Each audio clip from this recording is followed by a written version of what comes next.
All right, welcome everyone to our 2021-2022 Annual General Meeting. I am the co-president PhD of the Communication Graduate Student Association. And so we will call to order our meeting now.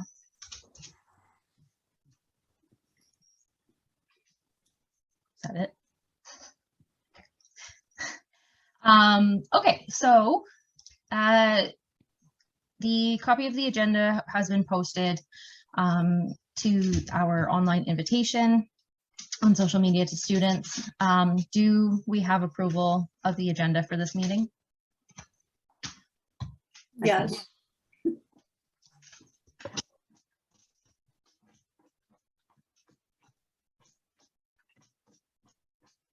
So this is what our meeting looks like, our agenda.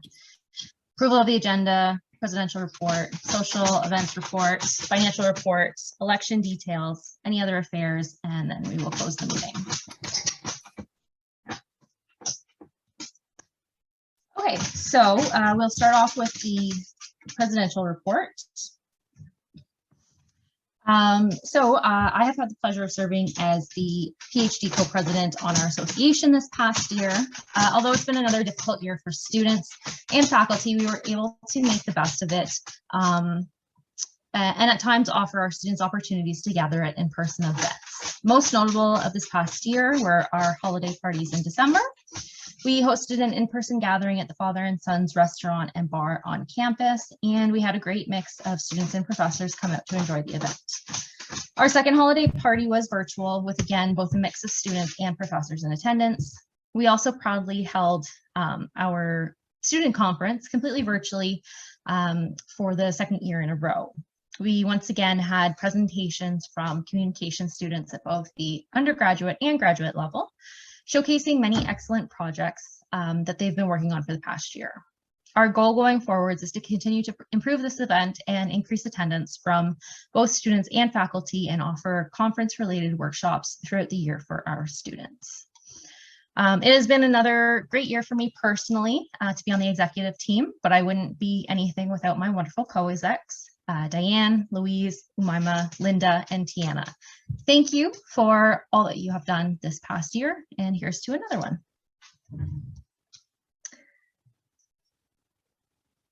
So we will go over the social report now. Louise, did you want to say anything? Yeah, I think we started the year on the strong note. Everything was being done, like we started doing online, but then we also had in-person events that people came to, but I don't know if it was just the term going by, and like getting to the end of the term, you always know that it's harder for everyone, but attendance started to get low for both online and in person. Luckily for the end of the year party, it rose a little bit again. So there was a good attendance, both as you said, both online and then in-person events. And then the last event that we have done this year so far was the social hour after the intercom, which also there was attendance from some students and also some professors. And I guess the idea that it's to try to even more to engage the students, and also in those events that we want professors to come to have them come to support the students. Yeah, absolutely. Thank you, Louise, for that report. I'll just add that in November of 2021, the CGSA co-hosted with the CSA the first annual Headshots and Hot Chocolate event. This was an in-person event held on the green in front of Cabaret Hall, and it was fairly well attended by both graduate and undergraduate students. This event gave students the chance to socialize over Timbits and hot chocolate or coffee, and have headshots taken for their professional profiles, and that's an event we'd like to continue going forward.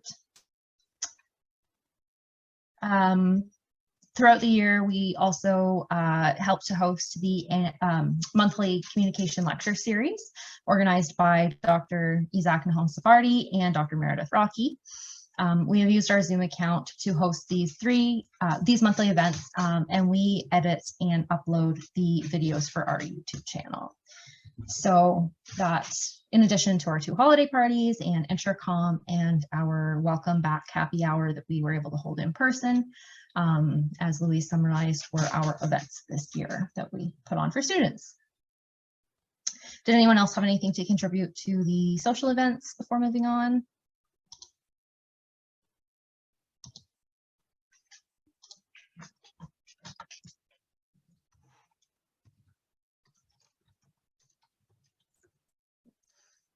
I don't know where this fits, but I also want to say that I've appreciated that the graduate students have been invited to participate in hiring processes for new professors. And I believe we participated in a couple of these in the last year, possibly 2 or 3.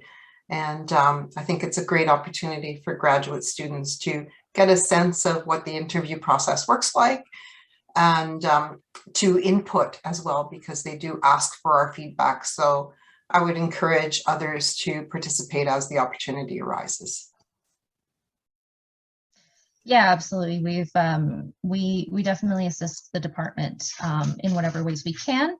So in promoting attendance at especially the portion, the meet with the grad students portion of that interview process. Although as grad students, we are welcome to attend the any of the open events, which we have had some graduate students take part in. So thank you, Diane, for pointing that out. Were there any other social events that anyone wanted to mention from the year? Okay. So we'll move on to the financial summary. We do not have a VP Finance this year, so I will just go over a brief synopsis of our finances this year.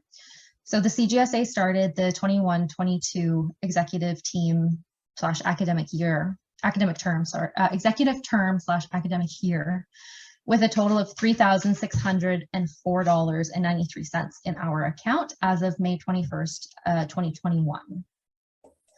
We are ending this executive term or academic year with a total balance of $4,533.65. So our debits this year were, and not being VP of Finance, I might confuse, it's been a while since I took accounting. So by debits, I mean what we spent. It's the other way around. Credit is what we spent and debit is what, okay. So what we spent, our Zoom membership for the year cost us a total of $1,081.41 as of this date of the 25th of March, 2022. On student events, we spent a total of $314.18. And on our intercom thank you gifts, we spent a total of $10. So the payments that we received, in September, we received one payment of $482.25 and one payment of $372 from the Graduate Association. In December, we received one payment of $751.75 from the Graduate Association. And then in February, we received another payment of $661 from the Graduate Association. So we were, I'm just gonna, so we were credited, I think is the right one. Williams is nodding yes. Okay, we're gonna go with that.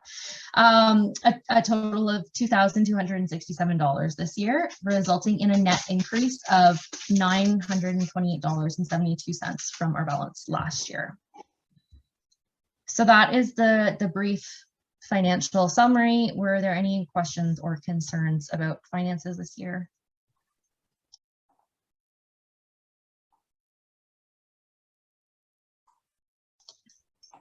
Okay, perfect. We are welcoming any inquiries about the financial summary to our email at cgsa.aedc cgsa.aedc@gmail.com, or through the contact us page on our website, which is www.cgsa.aedc.com. Were there any other contributions regarding finances that anyone would like to make before we move on to our next point?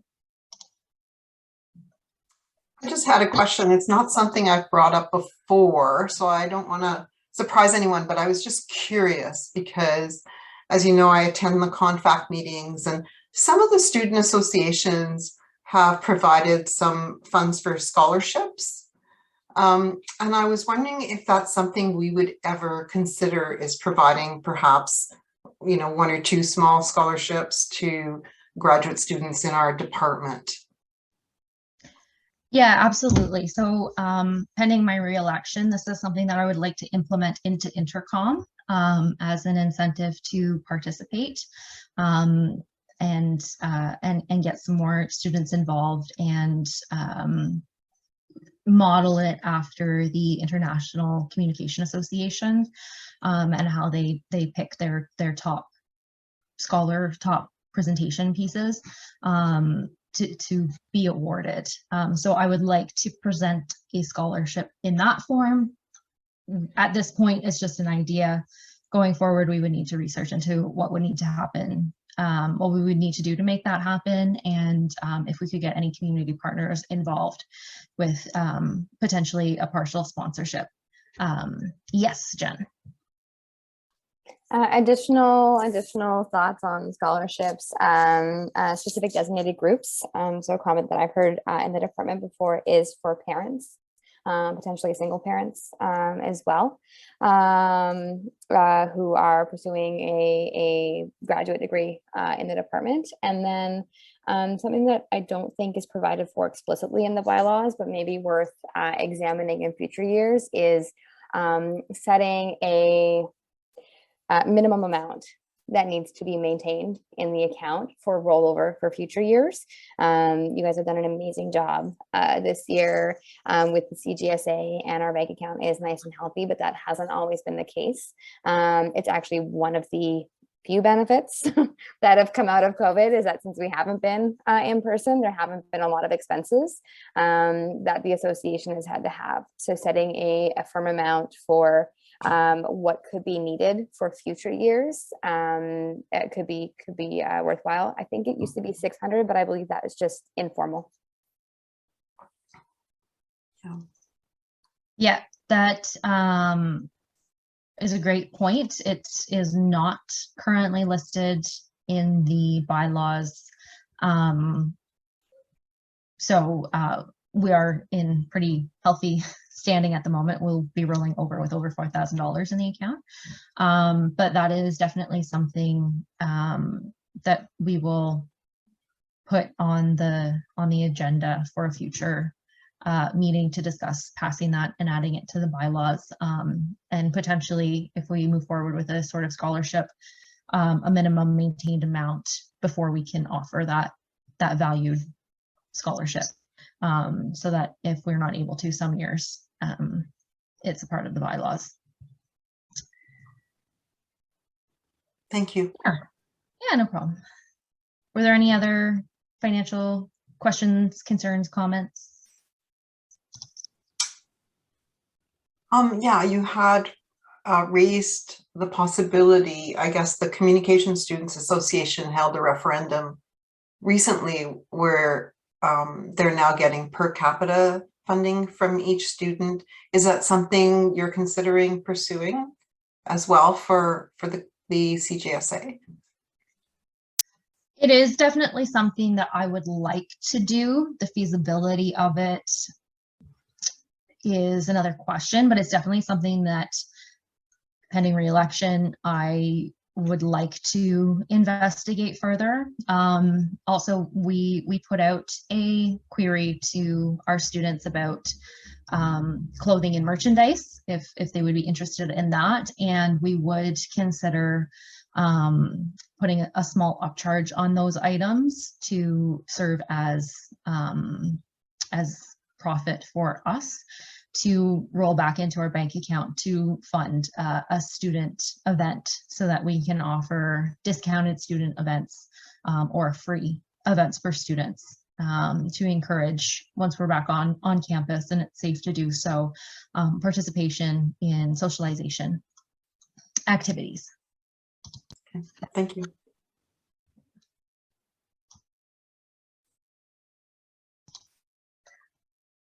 Okay, if everyone is all right to do so, we'll move on to our next point, which are the election details. Okay, so as per the email that was sent out to students on Monday, March 21st, we will be holding our annual election to determine the 2022-2023 Executive Committee for the CGSA. If anyone is interested in running, please check our website for the position descriptions. They will be found under our bylaws tab. Please send a short biography about yourself and the position for which you'd like to apply to our email, which is cgsa.aedc@gmail.com, and that will be provided in the chat, and we will also put that in the description of our YouTube video for those watching the recording after the fact. We would need those biographies with the indicated position you're running for by Friday, April the 1st. Voting for this election will take place online starting on Monday, April 4th and ending Friday, April 8th at 11:59 p.m. Eastern Standard Time. The results will be announced the following week via email and our socials. Did anyone have any questions regarding the election?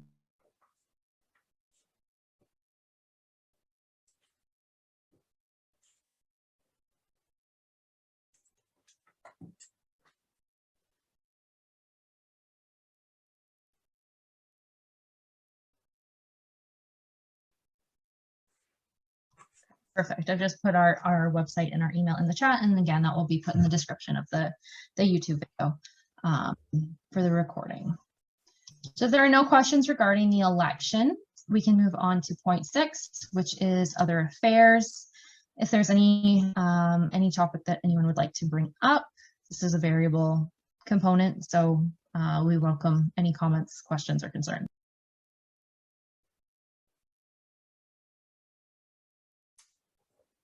Well, I would say, just for everyone's benefit, I think there are a few things that have been going on in the past year that are of interest to graduate students, topics that, that graduate students should probably be aware of.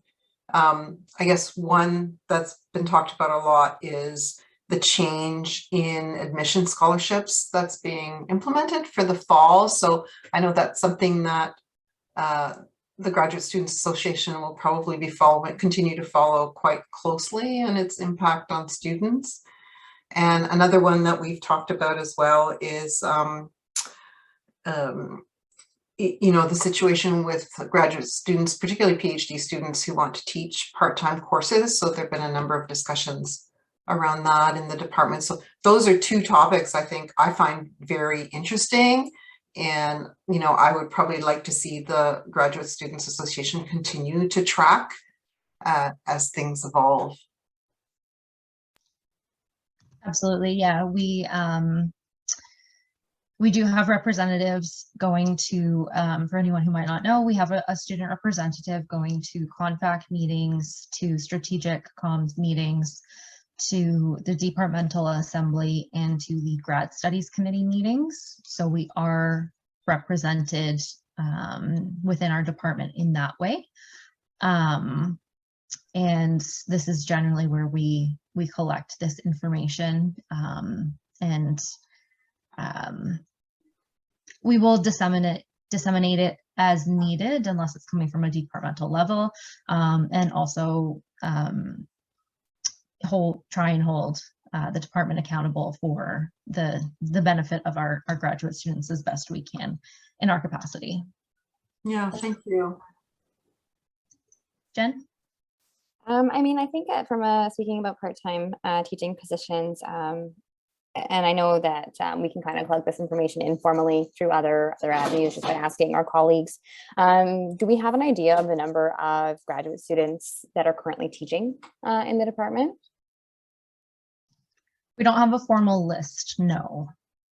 I wonder if that's something that they would be willing to provide, / if it's something that we need potentially. There's no need in asking for information just for information's sake, I don't think, but if it's helpful in like advocacy efforts, I wonder if it's something that can be requested. Yes, absolutely. The CSA does, so the Undergraduate Association, they do surveys among their students to check in and formally, informally collect information about their students and their interests and what they're involved in. And that's definitely something that we can do in the fall or over the summer to collect information from our students and see not only how we can best advocate for them, but also maybe get an idea of what type of events people want to see in the coming year and plan for that as well, so that we can financially allocate enough funds to cover that and promote inclusivity. Just to clarify, I wasn't suggesting that you guys do a survey. I was suggesting that you ask the department for a list. I'm not trying to give you guys more work. I know that you do way more than enough already. Yeah, for sure. In my experience, I found that doing surveys and sending it out on our behalf has worked quite well. But I can definitely request those numbers if they have them from the department. And otherwise, if they are unable to provide, then we're definitely open to surveying the students on a number of different topics. Louise? Are we, like, as graduate students, going to communicate something formally about the scholarships that were given and not according to what was expected and explained, or are we leaving that more on an individual level for people to reach out and try to understand, or should we do this movement to go and try to understand why it happened in the way that it did, like there was this miscommunication, I guess? For the new communication awards, Yeah. for the Nobelization, I can read what I received from,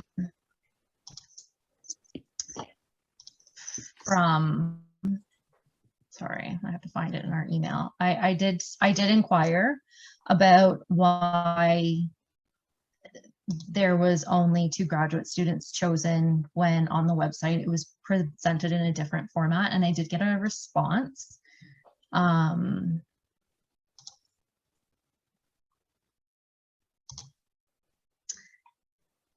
From the scholarships committee. So this is their response. We realized there was a miscommunication early on, and due to technical issues updating the website, we were not able to adequately update the information. As such, it was not clear the exact number of awards per category or degree. We will correct this moving forward. Since we had limited options to correct the miscommunication during the promotional period, what we decided to do was to make 5 awards. 2 were for graduate and 3 were for undergraduate. As this was the first time we offered these prizes, we needed flexibility in the number and type of awards. For example, we did not anticipate as wide a range of essays, for example, case studies and essays about knowledge mobilization activities.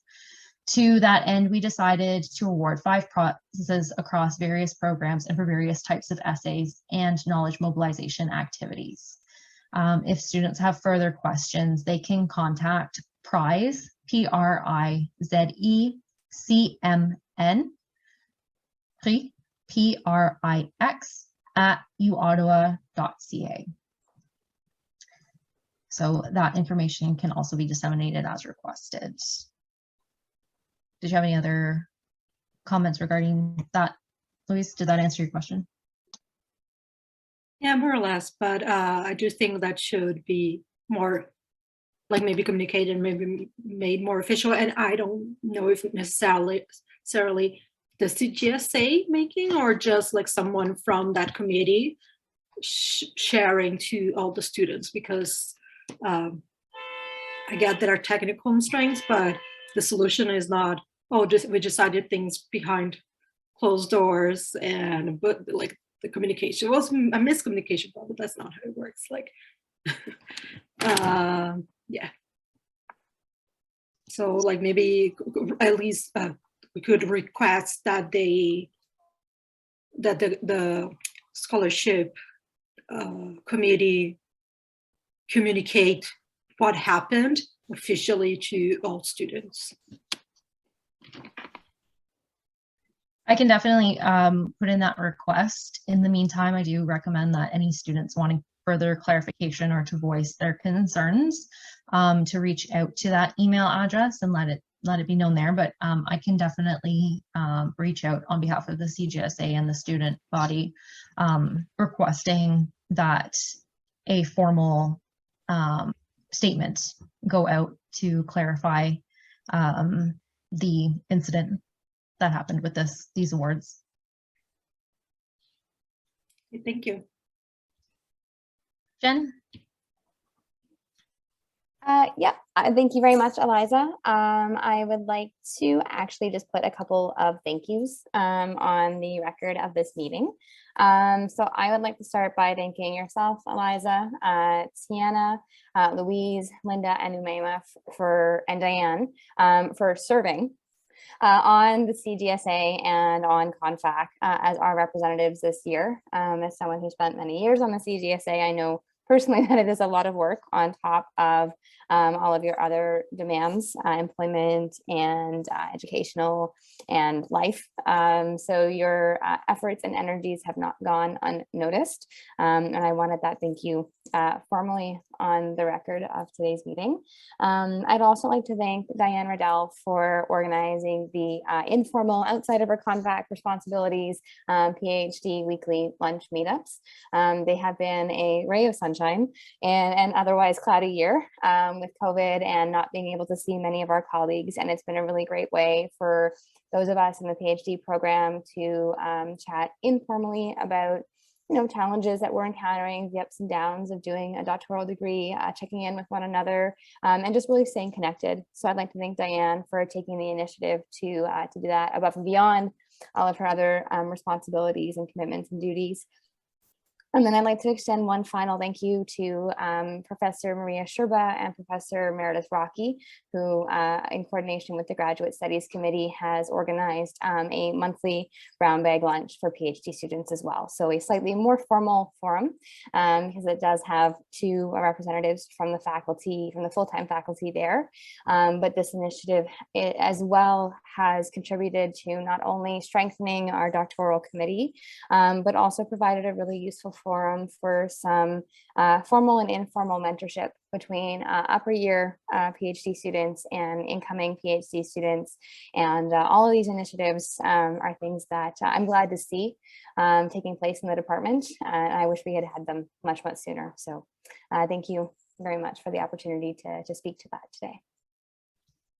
Yeah, no problem. And we definitely second those thank yous. It's really wonderful to see the department getting involved in our events and activities and taking the initiative to start some for us. And I feel certain that it's just the start of more great things to come. So we look forward to what's going to happen next year and how we can work with the department to host more of these events and activities that are of really great benefit and obvious appreciation of our students. Were there any other affairs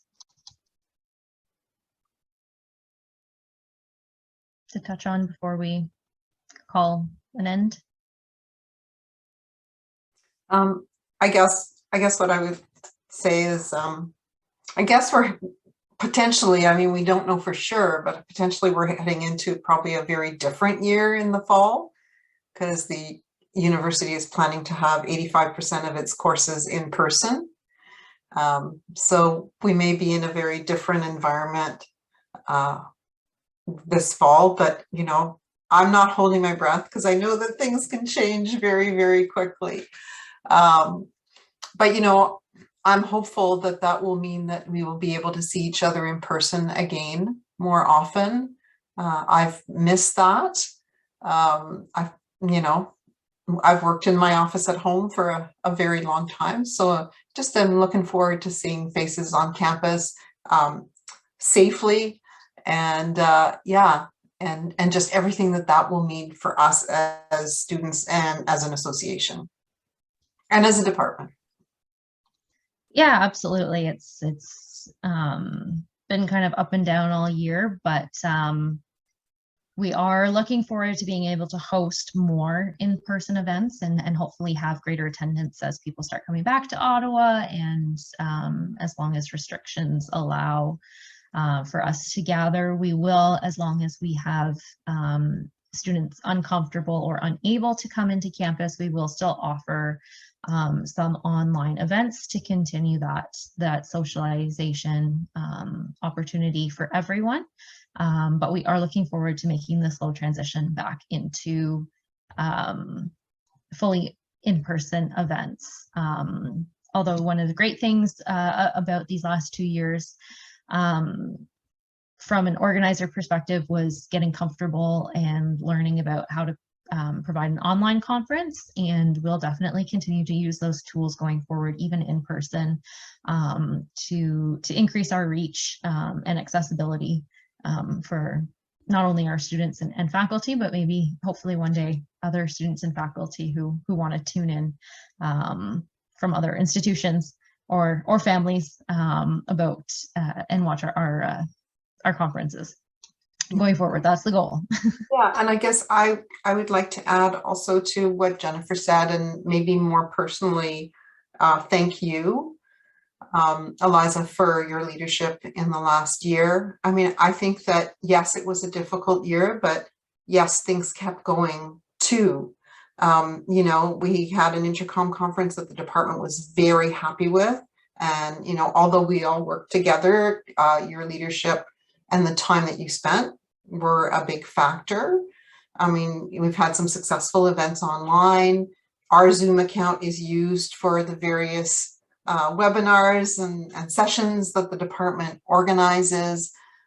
So we've been really involved, and there've been so many things. I know you go to a lot of meetings with other associations as well on campus and have built bridges. So I just, want to thank you. And I know everyone else probably feels the same way, but I'd invite them if they have comments on that to say, I think you've led with, with grace and, in a way that, I think exemplifies leadership to a certain extent, because no job has been too small for you. Like, you've tackled anything that's come up and have had to do a lot of things on your own. So yeah, I'm very thankful for that. And I think we've had a good year. Well, thank you very much. I appreciate that. And I certainly enjoyed my tenure, and hope that it will continue. And I look forward to working with everyone again, because I think we have a really fantastic team, and we're all leaders and team members in some way. So thank you for that. Linda. Yeah, I hope everyone can hear me. Am I audible enough? Yeah, we can hear you. Okay, so I also want to add my voice. Firstly, I want to thank Jen, because she was the former president or co-president of the association, and she did a very fantastic job, because I remember then during her tenure, we didn't have this kind of executive members as many as this. But Jen took it all on herself to do a lot of things alone, and everything went fine. So Jen, you are in the room. I really, really, really want to appreciate you, and I will continue to wish you all the best in your future endeavors and in everything that you do. Like I always tell people, whatever you do, no matter how small, wherever you find yourself, will never go unnoticed. The experience you gather in such activities, you never know where it will become very handy for you to, utilize and apply. And also coming back to you, Eliza, you took over the baton as if without any questions, you threw yourself at it, and you continued what Jen started. And honestly, you really, really improved on it, and you did better. The last intercom was a testimony of it. I was really, really proud. The intercom was well graced. In fact, the presenters did a fantastic job. I even learned a lot from that, session. So I want to appreciate you. I also want to appreciate every executive members that are here. We all made it happen. We all brought our wealth of experience. We all brought our wisdom, our skills to the fore, just to make sure that this, association continues to function. And I believe that in the coming year, we'll be able to do better across board, and then make the association to be proud, make communication students to be proud. And I also want to use this platform to let everyone know that I don't know if you guys are aware that the student policy has been passed. Not really fully passed, but it has gone through the Senate.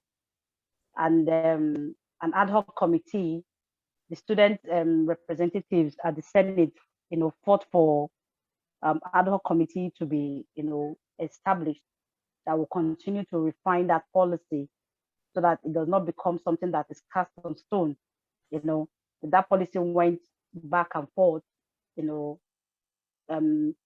expressing concerns that the university is trying to, hold students, or, a lot of misinterpretations about it. But then it has passed through the Senate, and an ad hoc committee has been approved that will continually to review this policy. So that at the end of the day, it's going to be a joint partnership and understanding between the university and all students of the university. I had a wonderful time representing, the humanities at the Senate.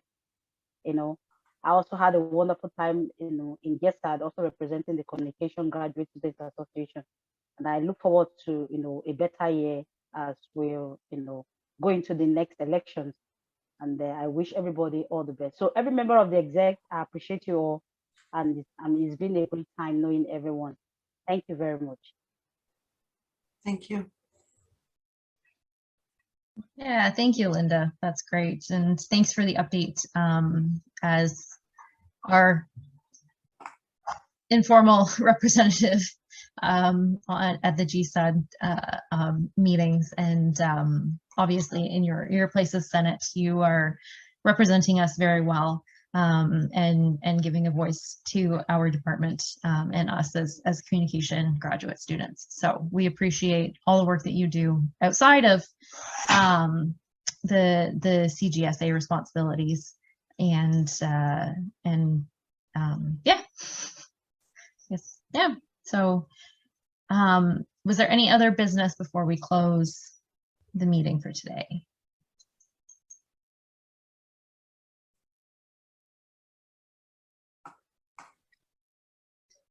All right. Well, thank you everyone for joining today.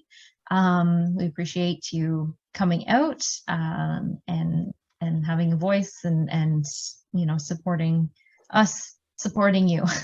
And we hope to continue to do well in the future. So with that, I will close this meeting. Thanks. Thank you. Thank you. Thank you, everyone. Thank Diane, you. Louise, my